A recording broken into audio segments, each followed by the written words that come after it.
जय श्री राधे राधे। जय श्री कृष्णा। श्री शिवाय नमस्तुभ्यम। सभी भक्तों को हर हर महादेव। तो भक्तों, वैसे तो सभी एकादशियों का फल अत्यंत महत्वपूर्ण और फलदायी होता है, किंतु ये जो सटतिला एकादशी का जो व्रत है और इसके जो उपाय हैं वह बहुत ही विशेष हैं, क्योंकि इस एकादशी में तिलों का प्रयोग 6 प्रकार से बताया गया है। तो यह अत्यंत फलदायी और महत्वपूर्ण उपाय है। इन उपायों को करने से अवश्य ही आपकी मनोकामना पूर्ण होगी, चाहे वह मनोइच्छा कुछ भी हो, जैसे कि सरकारी नौकरी लगना, विवाह न होना, घर मकान, दुकान व्यापार वृद्धि आदि सारी समस्याओं का होगा हल। बस एक बार इस वीडियो को पूरा देख लेना। सटतिला एकादशी की कथा। युधिष्ठिर ने भगवान श्री कृष्ण से प्रश्न किया, हे वासुदेव, कृपा करके मुझे यह समझाइए कि माघ महीने के कृष्ण पक्ष की जो एकादशी होती है उसका क्या नाम है, उसके व्रत की विधि क्या है और उसे करने से क्या फल प्राप्त होता है। श्री कृष्ण ने युधिष्ठिर को बताया, पांडुपुत्र, माघ महीने के कृष्ण पक्ष की एकादशी का नाम सटतिला एकादशी के नाम से यह प्रसिद्ध है। यह सब पापों को नष्ट करने वाली है। फल के संबंध में एक पाप हारिणी कथा सुनो। यह कथा मुनि श्रेष्ठ पुलत्स्य ने दालभ्य को सुनाई थी। इसकी विधि भी कथा में है।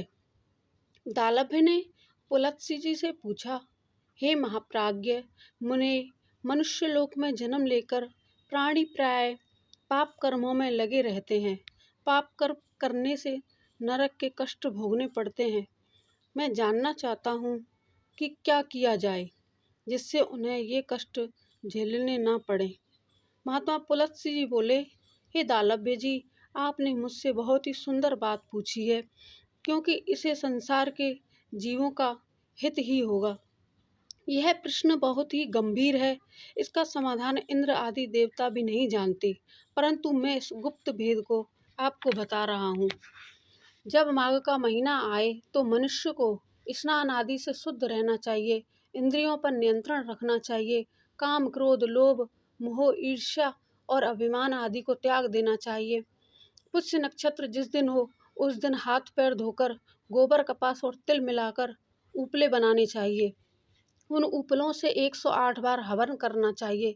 यदि द्वादशी तिथि और मूल नक्षत्र हो तो संयम से रहें। स्नान आदि से शुद्ध होकर भगवान का पूजन और कीर्तन करना चाहिए। एकादशी के दिन व्रत करें और रात को जागरण और हवन करें। उसके दूसरे दिन धूप दीप नैवेद्य से भगवान की पूजा करें और खिचड़ी का भोग लगाएं। उस दिन कृष्ण भगवान का पूजन करना चाहिए। उन्हें पेठा नारियल सीताफल और सुपारी अर्पित कर अर्घ देना चाहिए, फिर उनकी स्तुति करनी चाहिए। हे सच्चिदानंद रूप स्वरूप श्री कृष्ण, आप बड़े दयालु हैं, हमें कोई सहारा देने वाला नहीं है, कृपया हमें सहारा दीजिए। हे पुरुषोत्तम, हम संसार सागर में डूबे जा रहे हैं, प्रसन्न होकर हमारा उद्धार करिए। हे कमल जैसे नेत्रों वाले भगवान, हम आपको नमस्कार करते हैं। हे विश्व भावन, आपको नमस्कार है। हे महापुरुष, सबके पूर्वज, आप लक्ष्मी जी सहित मेरे द्वारा दिए गए अर्घ्य को स्वीकार करें। इसके बाद ब्राह्मण की पूजा करें। उसे जल से भरा घड़ा एवं तिलों से भरा हुआ पात्र दान में देना चाहिए। संभव हो सके तो छाता, जूता, वस्त्र और जो भी देना चाहें अपनी सामर्थ्य के अनुसार दान दें।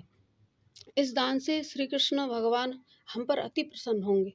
इस प्रकार मनुष्य जितने तिल दान करता है उतने 1000 वर्षों तक वह स्वर्ग में निवास करता है। इस एकादशी संबंधित एक कथा है जो इस प्रकार है। एक बार देवर्षि नारद, इस प्रकार तिलों से 6 उपाय आप कर सकते हैं।